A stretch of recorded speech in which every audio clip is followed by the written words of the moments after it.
Bienvenido, bienvenida a nuestra segunda toma de contacto con los juegos en C Sharp, creados directamente ya en modo gráfico.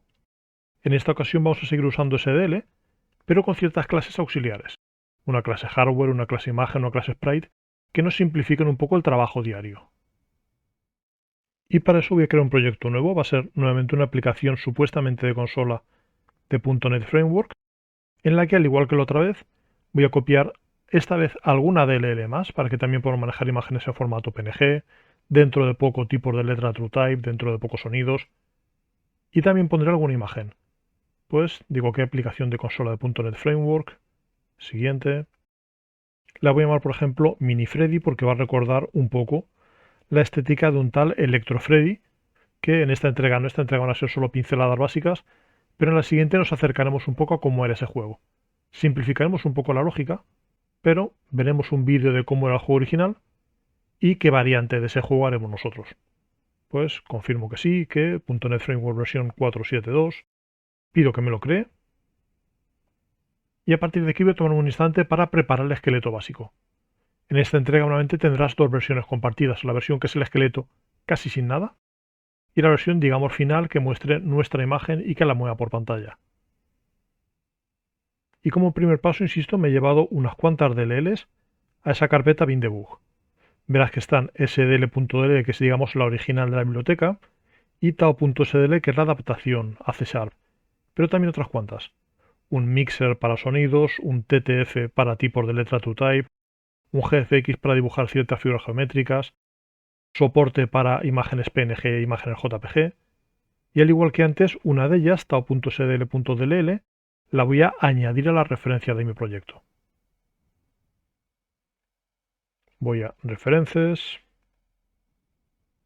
digo que quiero añadir una, y desde examinar la busco en la carpeta en la que le he volcado, que es dentro de minifreddy bin debug. Elijo taosdl.dll, acepto, y ahora lo dicho, voy a irme trayendo fragmentos de programa, clases que ya he preparado, para ocultar un poco los detalles de SDL. Por ejemplo, voy a empezar por crear una clase hardware. Pues si lo quisieras hacer de cero, irías al menú proyecto, irías quiero agregar una nueva clase. Según la versión de Visual Studio puede que aparezca agregar nuevo elemento y entonces te pregunte qué tipo de elemento es, que el más habitual será una clase. La voy a llamar clase hardware.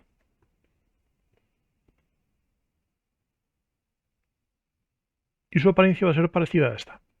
Tendré un inicializar, que es el que se encargue de preparar ese modo de vídeo y demás, de indicar la zona de recorte, de hacer ciertas cosas adicionales.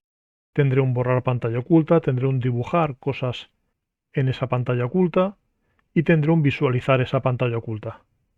Me vendrá bien también una clase imagen para no usar esos intptr que había por ahí, con lo cual repito la idea, agrego una clase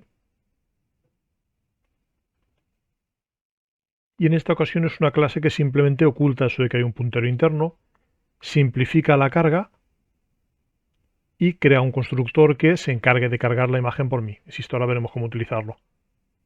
Podría crearme de la misma forma una clase sonido,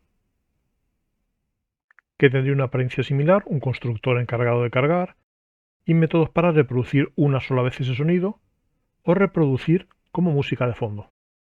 También nos vendrá bien una clase que represente un tipo de letra o una fuente. Y que nuevamente tendrá poco más que un constructor que se encargue de cargarla desde fichero y ya lo utilizaremos más adelante. Y también nos vendría bien evolucionar ese concepto del struct sprite que habíamos empleado ya a una clase sprite que tenga ciertos métodos básicos. Por ejemplo, uno muy frecuente será no ya solo el dibujar, sino incluso el comprobar colisiones. Ya veremos qué lógica usaremos para comprobar las colisiones. Y esa clase sprite pues, es algo parecido a esto. Atributos que recuerden un poco a los del struct, constructores capaces de cargar una imagen o ya veremos incluso que una secuencia de imágenes, y luego funciones encargadas de dibujar o funciones encargadas de comprobar colisiones. Insisto, poco más adelante veremos qué lógica de colisiones vamos a emplear, pero tendrás ya el esqueleto preparado. Con lo cual nos vamos a lo que es el programa en sí. El programa en sí, me llevo el nombre minifreddy a mi clase, quito el namespace para compactar un poco, y voy a preparar rápidamente el esqueleto que conocemos del bucle de juego. Ese do while o ese while que ejecuta unas cuantas funciones muy habituales. Y podría ser algo parecido a esto. El while de mientras que no he terminado, ese término es una variable compartida. Y funciones para inicializar, por cierto, vamos a llamarla también ya que estamos antes del do while. Y luego de forma repetitiva dibujar pantalla, comprobar qué dice el usuario, animar los elementos que se deban mover solos, comprobar si hay colisiones, si hay cambios de nivel, si cualquier cosa así. Y hacer una pausa para que vayamos, en nuestro caso vamos a hacerlo por ejemplo a 50 fotogramas por segundo estables. Pues por ejemplo para inicializar el juego, en la clase hardware tenemos ese método inicializar que me pregunta un ancho, un alto y una cantidad de colores. Pues habíamos usado 1280, 720, 24 bits de color. Pero sí queda mucho más compacto, mucho más legible que la primera versión que habíamos hecho. También me va a interesar tener un primer sprite, pues me prepararía otra variable que por ahora va a ser compartida, va a ser un sprite que voy a llamar por ejemplo pues mi personaje. Y nuevamente de inicializar diría mi personaje, le voy a dar valor y va a ser un nuevo sprite. Y en el constructor de sprite tenemos uno que a partir del nombre carga ese fichero. Pues ahora es una imagen PNG, decimos quiero cargar mi personaje.png.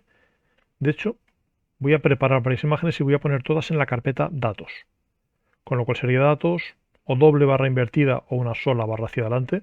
Cshare en general será tolerante con los dos tipos de barras en las rutas, pero vamos a poner la forma convencional, doble barra invertida.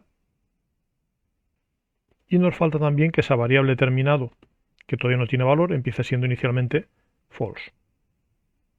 ¿Qué haría nuestro dibujar pantalla? Pues, en primer lugar en hardware tenemos un borrar pantalla.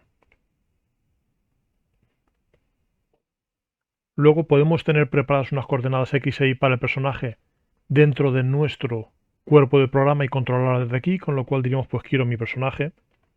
Tenemos un muévete a ciertas coordenadas y vamos a prepararlas igual que antes. Podríamos tener un par de variables static. Podría ser static int x, y.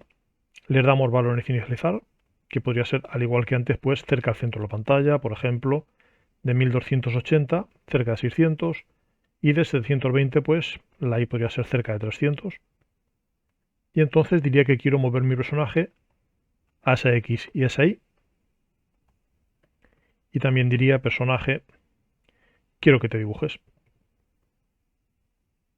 Y este esqueleto, este fragmento de x es el que repetiría para todos los elementos que yo tuviera. Y eso va a hacer ese fragmento que habíamos visto de SDL de creo un rectángulo de origen, creo un rectángulo de destino, lo vuelco. Todo eso lo hará por mí, pero de forma un poco más legible. Dentro de poco tendremos aquí más elementos que se muevan.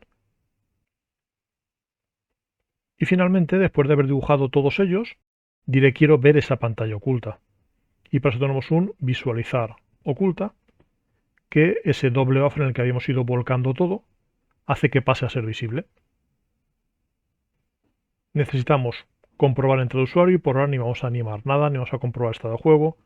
Sí que podemos hacer pausa y para eso tenemos ese thread.sleep que habíamos usado hasta ahora. Está en la clase hardware como un método pausa. Yo digo quiero una pausa de 20 milisegundos. Y eso hará que vaya a 50 fotogramas por segundo. Con lo cual vamos a hacer simplemente ahora ya que analicemos teclas y que se mueva según esas teclas. Y para eso tenemos dentro de hardware métodos tecla pulsada que nos devuelven true o false, verdadero o falso, a los que le indicamos, parecido a lo que se hacía en SDL, es poco más que una equivalencia directa, pues tengo dentro de mi clase hardware teclas preparadas, unas cuantas. Por ejemplo, tengo un tecla izquierda que equivale a la flecha izquierda del teclado. Y si se ocurre, lo que podría hacer es, por ejemplo, disminuir mi X, como hicimos en otro caso, en 3 unidades. Así seguiría con el resto de teclas, solo para la ligera mejora posterior. Y vamos a añadir también el caso de si salgo. Pues si salgo, lo que haré es, si se pulsa en principio, por ejemplo, la tecla de escape, si en el hardware una cierta tecla pulsada y es dentro de hardware, esa tecla podría buscar todas o hay tantas que directamente empiezo a escribir y casi termino antes. Pues en caso de que esté pulsada la tecla escape, quiero que terminado pase a ser true. Pues este va a ser el esqueleto. Dentro de poco, en vez de variables aquí, tendremos clases, será un poco más modular, pero en cualquier caso, mi inicializar juego preparará los distintos sprites y distintas variables que yo necesite y entrará a modo gráfico. Mi dibujar pantalla siempre borrará pantalla oculta, dibujará cosas en pantalla oculta y finalmente visualizará esa pantalla oculta. Y mi comprobante de usuario por ahora mirará teclas y hará que según esas teclas cambie esa X o esa Y para que en la siguiente pasada por el bucle de juego mi personaje cambie de coordenadas y se redibuje.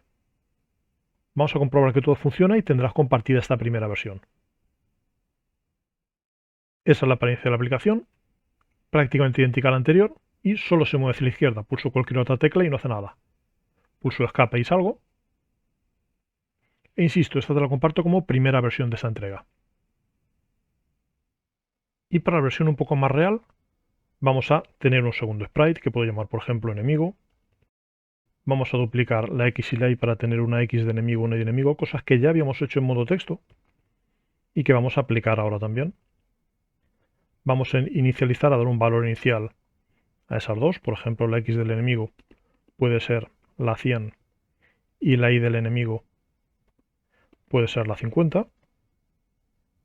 El animar, ahora sí que puedo hacer cosas. Puedo hacer, por ejemplo, que la X del enemigo aumente en 5 cada vez. Y la parte de dibujar tendrá que dibujar ese enemigo en su X correspondiente, en su Y correspondiente. No hemos cargado su imagen, vamos a cargarla también. El enemigo es un sprite que se llama enemigo.png en la misma carpeta de datos. Y puedo también añadir más teclas. Simplemente repito esta estructura para las otras 3 teclas habituales de movimiento. Con derecha aumento la X. Con arriba disminuyo la Y. Y con abajo aumento la Y. Y solo con eso mi enemigo todavía no rebota, simplemente va hacia la derecha. Pero veremos que me mueva yo o no me mueva, el enemigo se mueve. Y yo ahora podré desplazarme en las 4 direcciones. Lo comprobamos si esta será la segunda versión un poco más real que tendrás compartida. Enemigo que se mueve. Yo me muevo si quiero o si no quiero no. Y en cualquier caso el enemigo cuando sale por la parte derecha de la pantalla desaparece y no vuelve. Aquí queda tu criterio, le añadir ciertas mejoras como que el enemigo rebote. Pero eso en principio lo haremos en la siguiente, que será cuando veamos cómo comprobar colisiones en modo gráfico y empezaremos a añadir algún extra.